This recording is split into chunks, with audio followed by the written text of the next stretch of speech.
Tonight on Cronkite News, we take a look at local casinos and how online gambling is affecting their business in a way that may surprise you. Plus, the Valley saw our biggest storms of the monsoon season yet on Monday, the good and the bad, and what else we can expect coming up. And two former teammates back on the court, see what they thought about their new position, this time as rivals. Good evening and welcome to Cronkite News. I'm Nico Lihaki. And I'm Nathaniel Garcia. Thank you for joining us. The World Cup is putting sports betting in the spotlight, but as more Arizonans place bets online, tribal casinos continue to see growth. Cronkite News reporter Caroline Rowland explains how sports betting has grown since legalization. The World Cup may be driving sports betting this summer, but Arizona's online betting market has been growing for years. According to the Arizona Department of Gaming's April 2026 wagering report, hundreds of millions of dollars are wagered through licensed sportsbooks across Arizona. And that kind of growth could raise questions about the future of tribal casinos. But recent state numbers show tribal gaming contributions are still climbing, even with the increase of online betting. As you can see, since fiscal year 2021, contributions have increased each year, and those contributions are based on tribal casino revenue and are reported to the state each quarter. Suzanne Trainer with the Department of Gaming says sports betting is growing fast, but it's not replacing tribal gaming. So one thing to know as well is that no casino has closed since the beginning of sports betting, and quite the opposite. We've seen new casinos open. Trainer says the numbers point to more options for bettors, where online wagering is not replacing tribal casinos. From mobile apps to in-person sportsbooks to casino floors, state numbers show Arizona's gaming industry is still growing. At the touchscreen, Caroline Rowland, Cronkite News. Thank you, Caroline. President Donald Trump has reversed his stance on a 20% toll for boats in the Strait of Hormuz. Instead, he says it will be replaced by trade and investment deals with Gulf states. The move comes after President talked with leaders in the region. I was called by different people, different countries, kings and emirs and all of the people that we all know and we all love, and they've been very strong partners. And they said, we'd love to do it a different way. We'd love to invest in the United States with billions and billions of dollars. Trump originally put the 20% toll as a reimbursement for guarding the strait. According to the president, allies in the Middle East, they will now invest money into American factories and plants instead of paying for the toll. International law gives vessels free right of passage through the strait, but Iran effectively controls it. When the Iran tried to impose a toll on the ships, Trump and top U.S. officials slammed the ideal. Two national monuments in Utah are slimming down again. For years, they've changed in size depending on who is president. Tanner Buck is in the newsroom to give us some specifics on what could change this time around. Yesterday, President Trump signed two proclamations greatly reducing the size of two national monuments. Bears Ears National Monument is currently around 1.36 million acres, but under new proclamation, it will be reduced to 122,000 acres. Grand Staircase Escalante National Monument is currently around 1.87 million acres and will be reduced to just over 181,000 acres. Both public lands will see about a 90% reduction in size. The lands are the ancestral homelands of a number of tribes. An intertribal coalition from Utah sees the move as an attack on the lands they consider sacred. Nobody was consulted about for our input on what changes should be. And it's unfortunate, like I said, because one of their responsibilities as the federal government is to uphold those trust responsibilities. And they haven't done that. The White House says the change is common sense land use. The governor of Utah agrees, saying to the Salt Lake Tribune that we, quote, need to right size these monuments. It is still unclear what this will mean for public use, including hunting, hiking, and off-road vehicles. In the newsroom, Tanner Buck, Cronkite News. Thanks, Tanner. The U.S. military used one-way sea drones in Sunday's strike against an Iranian port. It's the first time they have used the weapon in the war.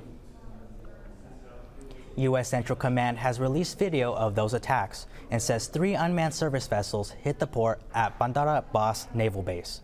Officials add that this marks the first time sea drones were employed in American forces combat operations. The video shows the vessel striking what CENTCOM said was a submarine at a maintenance facility.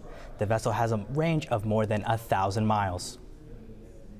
And some good news in the past month as inflation fell in the month of June, marking the first decline in consumer prices in 6 years. The U.S. annual inflation rate dropped to 3.5% in June, down from 4.2% in May. Month over month, the consumer price index fell by 0.4%. This is due to the cost of energy and gasoline dropping at the end of the month after peace agreements between the U.S. and Iran. But experts say with the war ramping up again, expect prices to increase next month. Texas State Representative James Tallarico is on his Frontera tour as he runs as the Democratic nominee for Senate. He talked remarks about the border while in the Southwest Texas earlier today. We need more Border Patrol agents. We need more immigration judges. We need more surveillance technology. Both parties have failed us on our border. Most Texans don't want open borders. Most Texans don't want this corrupt border wall. What we need is common sense border security, and we need it today. Tallarico says he supports increasing efforts in targeted areas, but objects to the Trump administration's proposal to build a wall through the Big Bend area. He will be running against Republican Ken Paxton this November, who has a track of record pushing for tight border security measures. Coming up next, saguaros are the most Arizona thing that I can think of. But they might be a thing of the past if action to help them doesn't come soon. We're creating all this without the roads and asphalt and surfaces, and we're not cooling anything down. They can't breathe anymore, essentially, so we're starving them out. More on cacti coming up next on Cronkite News.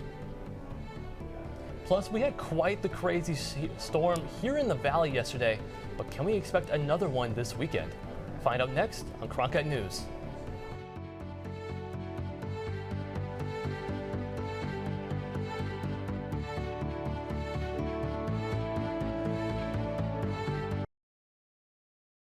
It's what you do. It's how you do it. It's Arizona Living Your Life. Join host Kate Longworth for a show designed to help you live your best Southwest life. Get a closer look at the most enjoyable experiences to be found in Arizona. From great day trips to delicious dining spots to fun activities for the whole family. There's no shortage of new adventures awaiting you. Watch Arizona Living Your Life, Sunday and Tuesday only on YourView or streaming at yourview.com. Explore the Southwest style that makes the Grand Canyon State so unique on Arizona Living. Host Danielle Lerner takes to the road to showcase the people, places, and culture at the heart of our state, while offering up some exciting ideas for your next getaway.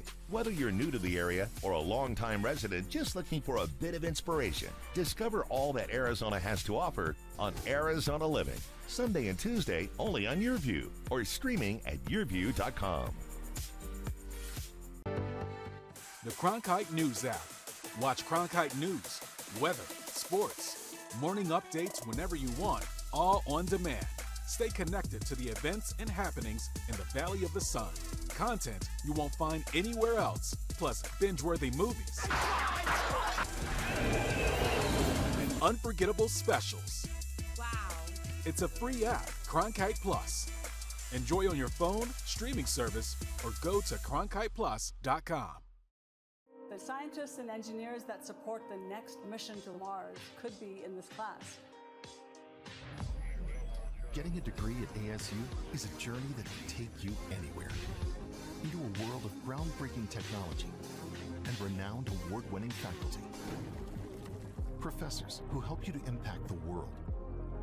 Whether you're on campus or at home, becoming your best starts with learning from the best.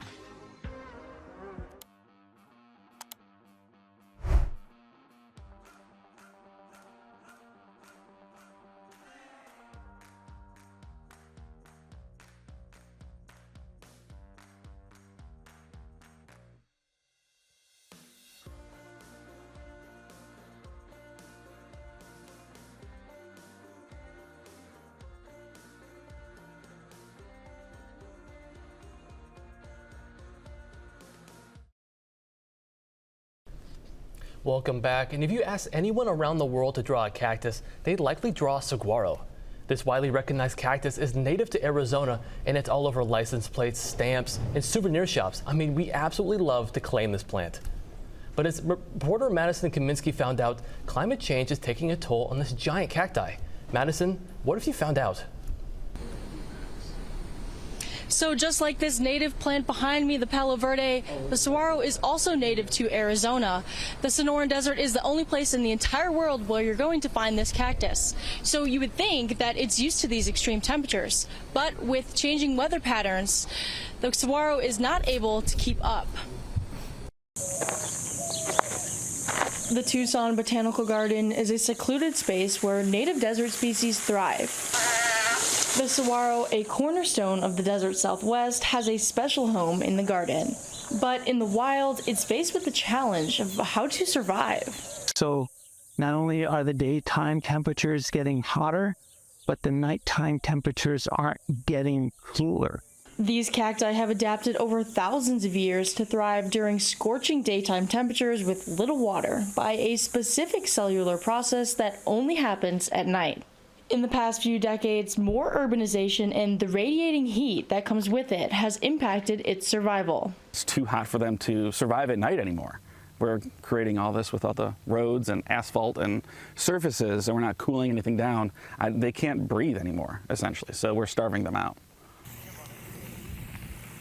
After being here for 200 years, the saguaro is downed. He's dead. And this happened 2 years ago, in 2024, when we set a record-breaking number, 39 days, where overnight low temperatures were at or above 90 degrees. So Phoenix has been losing quite a few saguaros over the last few years due to heat stress. Losing saguaros doesn't just impact the scenery. It's a keystone species, so the entire desert ecosystem revolves around it. I've lived here for 65 years and have been a hiker, and now I'm a mountain biker, and I've never seen so many saguaros dying. If the saguaro were to disappear, pollinators, bats, birds, insects, etc., would start to disappear. As temperatures climb, so do the number of people worried about the symbol of the Sonoran. I don't think they'll go extinct. I think people care too much about them. Enough people care too much about them. But wouldn't it be terrible if the only saguaros you could see was in someone's yards and not out in the desert? And we got some rainfall last night, but heat isn't the only thing that's a culprit for causing some health issues in saguaros. Essentially what can happen is if they take in too much water, then they'll topple over or their arms will fall off. They don't have an off switch. And last year's monsoon season, we saw a majority of our rain all at once. In Phoenix, Madison Kaminsky, Cronkite News. Back to you at the desk. Thank you, Madison. Well, the valley got a big surprise on Monday with the huge dust storm followed by that intense lightning storm, which caused a bit of damage.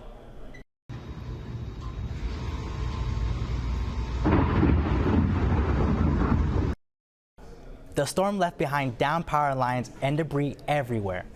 Crews all over the valley and worked overnight to get power back for some customers. At the peak of the storm, APS and SRP reported at least 20,000 customers that were without power. The storm brought about an inch of rainfall across parts of the valley. With more rain in our forecast, we are left to wonder if a storm that powerful will come again. I mean, I certainly hope not, but the way weather happens here in Phoenix, a storm like that can come out of the blue. Here's with what we can expect. Paloma Rochelle joins us now from the Cronkite Weather Center with our forecast. Thank you, Nate and Nico. For our evening forecast today for Tuesday, we're looking to be around 105 degrees and cooling off until 10 p.m. with 98 degrees. Unfortunately, it will still be hot, so you will not be able to give your AC a break. As waking up tomorrow, temperatures in the valley 87 degrees. Cooler temperatures down south of the state with Tucson 77 degrees. And up north at the Grand Canyon, you're looking to be around 54 degrees. If you're located at the Grand Canyon, make sure you wear a jacket since it will be cold outside.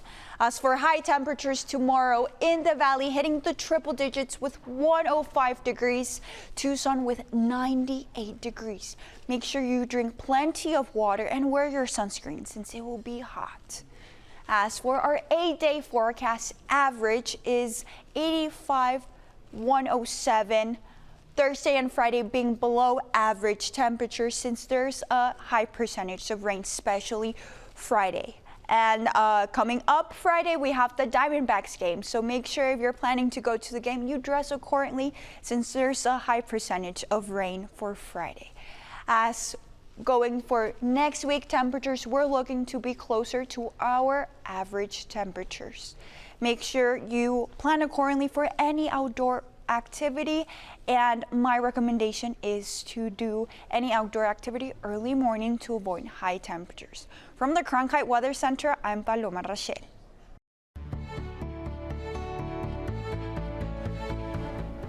After Monday's storm, we are definitely excited for some more rain here in the valley. But some other southwest parts of the country might experience some floods, specifically in Texas. Slow-moving storms with torrential rainfall are drenching parts of Texas, and more than a summer's worth of rain could fall by Friday. The area at greatest risk of serious flooding is from San Antonio west to the U.S.-Mexico border. The area has already been slammed by up to 9 inches of rainfall. A national blood emergency has been declared today by the American Red Cross, the organization that supplies around 40% of all blood and blood products to U.S. hospital, says it's seeing a sharp decline in donations, but also a surge in demand. Anyone interested in donating blood can book an appointment via the Red Cross Blood Donor app. Coming up next, ASU women's basketball is getting some brand new additions to add on to their impressive rebuild from last season. Coach Molly Miller might be a basketball player whisperer.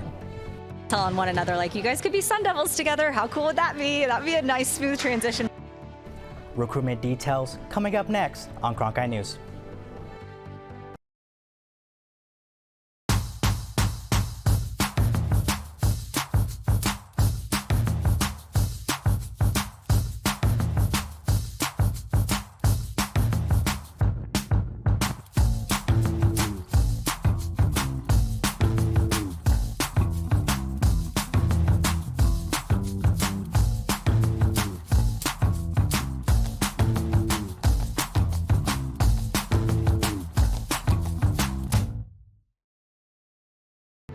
Cronkite News app. Watch Cronkite News, weather, sports, morning updates whenever you want, all on demand. Stay connected to the events and happenings in the Valley of the Sun. Content you won't find anywhere else, plus binge-worthy movies and unforgettable specials. Wow. It's a free app, Cronkite Plus. Enjoy on your phone, streaming service, or go to cronkiteplus.com.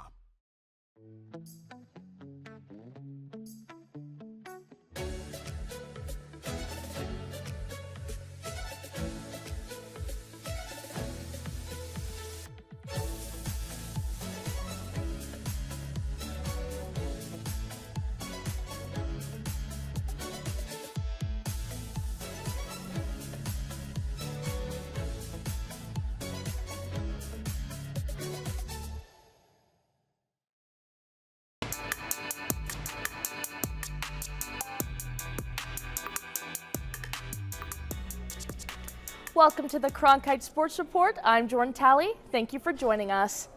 The NBA Summer League continues in Las Vegas this week, and some former Arizona Wildcats are finding each other on opposite sides of the court. Our Carlos Palomera has the latest from Sin City. While Summer League is for rookies to make names for themselves, this Summer League was also an Arizona Wildcat reunion for first-round picks Peat of the Suns and Brayden Burries of the Bucks. This was their first matchup as NBA opponents, following a Final Four appearance last April for U of A. Yeah, that's my dog. Top 10 player. I didn't think he was going to play back-to-back to that, but he did, and it was cool to play against him. While Peat's jersey no longer says Wildcats, the same play style that made him successful in Tucson is being replicated this summer. Playing at my own pace, just trying to make the right basketball play every time down the floor, and really not forcing anything, just scoring when I get my opportunities, but also finding my teammates, because that's what I love to do, is find my teammates in good spots and, help my teammates be better. Sun Summer League head coach Chasen Allen has seen the impact that Peat brings on the court. His physicality, his level of physicality, it translates immediately. Guys feel him on the court, so that presence on the court for him is huge for us and himself. For both Burries and Peat, this meeting was the first of many. From creating opportunities for one another to now competing against one another, there was a sense of nostalgia in the air. And then for us to play against each other, it was a kind of full circle moment. From college, kind of knew them in high school, obviously, and then playing them in here is just, it felt like practice, honestly, just playing against them. The 2 first-round draft picks, both Burries and Peat, are still very much connected by that bond they built in Tucson. In Las Vegas, I'm Carlos Palomera, Cronkite News. Coming off one of the largest blowouts in WNBA history, the Mercury took on the hottest team in the league, the Minnesota Lynx, last night in the Twin Cities. Oh, another snatch back. Mine! Making it rain. And that three-pointer was something the Mercury saw all night. Lynx guard Olivia Miles finished the night with 34 points, shooting 54% from beyond the arc. For Phoenix, guard Kalia Copper led all players in scoring with 26 points. The Mercury lost the nail-biter 104-100 and will face the 5-18 Connecticut Sun this Friday at home. The ASU women's basketball team is back on the court with the addition of 2 teammates from Central Michigan, who both joined the Sun Devils this offseason. Jake Jovine has more on this dynamic duo coming to Tempe. Guard Madison Morrison and forward Ayana Sarai-Darrington became best friends while playing at Central Michigan. The junior transfers moved cross-country together, where they will now suit up for the Sun Devils. It's so much fun. She's like my best friend off the court too. She's an awesome person. She's so funny, so it made it a lot easier too. Like I didn't feel like I was out here completely by myself. Easier with her here because it's like you already have a built-in best friend. So it's like, you can just go to her and then, you guys are going through it together, asking the same questions, figuring out the same things together. Both players committed to ASU around the same time.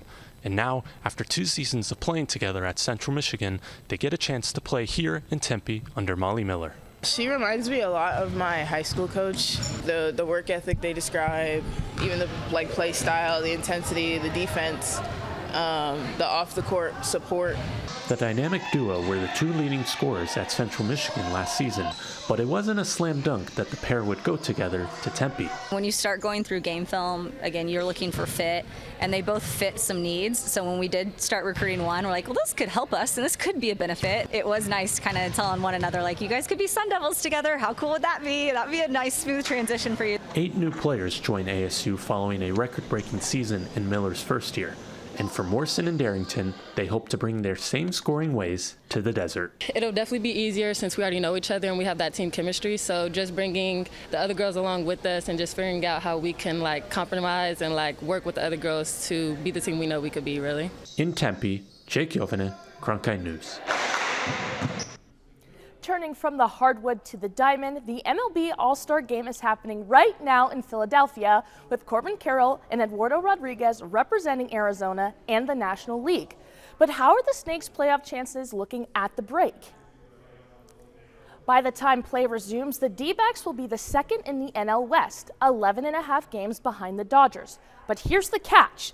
They are 2.5 games back from the last wild card spot, and their playoff chances are currently at 16.3%, according to Pro Baseball Reference, due to teams such as the Cubs and the Marlins heating up recently.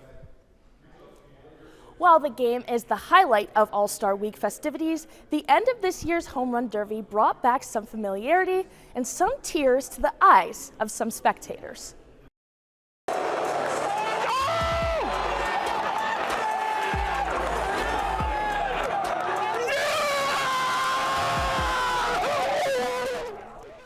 The The finish to last night's Derby was one for the ages as St. Louis' Jordan Walker beat out Kyle Schwarber of the hometown Phillies by hitting 6 straight homers on his last 6 swings, becoming the first Cardinal to win the Derby in its 41-year history. This year, the running clock used since 2015 during rounds was taken away in favor of players getting 15 or 20 swings depending on the round. Now to the pitch. The semifinals of the World Cup are underway, and so are more security measures around the games. For Thursday's match in Atlanta between Argentina and England, more security is on hand due to tensions stemming from the Falklands War of 1982. A 10-week conflict where Britain captured the islands off the coast of Argentina. Videos online are circulating of fans of both teams clashing in Miami over the weekend. Atlanta police say additional personnel and resources are in place. That's it for tonight's Cronkite Sports Report. I'm Jordan Talley. Thank you for joining us. And now back to Nico and Nate at the desk.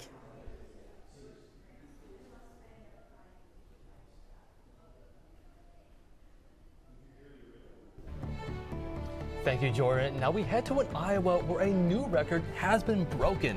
We hope you will be all ears for this story. Details on this new record coming up next on Cronkite News.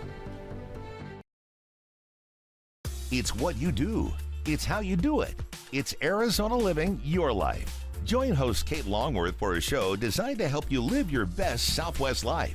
Get a closer look at the most enjoyable experiences to be found in Arizona. From great day trips to delicious dining spots to fun activities for the whole family, there's no shortage of new adventures awaiting you. Watch Arizona Living Your Life, Sunday and Tuesday only on YourView or streaming at yourview.com. The Cronkite News app. Watch Cronkite News, weather, sports, morning updates whenever you want, all on demand. Stay connected to the events and happenings in the Valley of the Sun. Content you won't find anywhere else, plus binge-worthy movies and unforgettable specials. Wow. It's a free app, Cronkite Plus. Enjoy on your phone, streaming service, or go to cronkiteplus.com.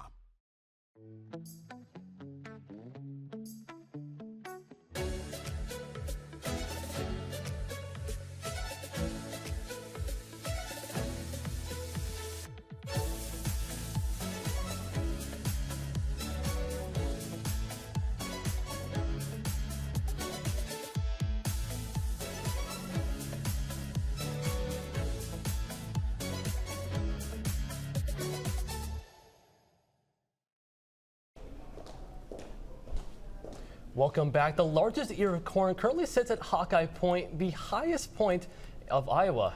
This is not a real ear of corn, but rather a silo painted to mimic the plant. The silo stands over 1,700 feet tall. The landmark was unveiled Saturday with over 150 people to celebrate its debut.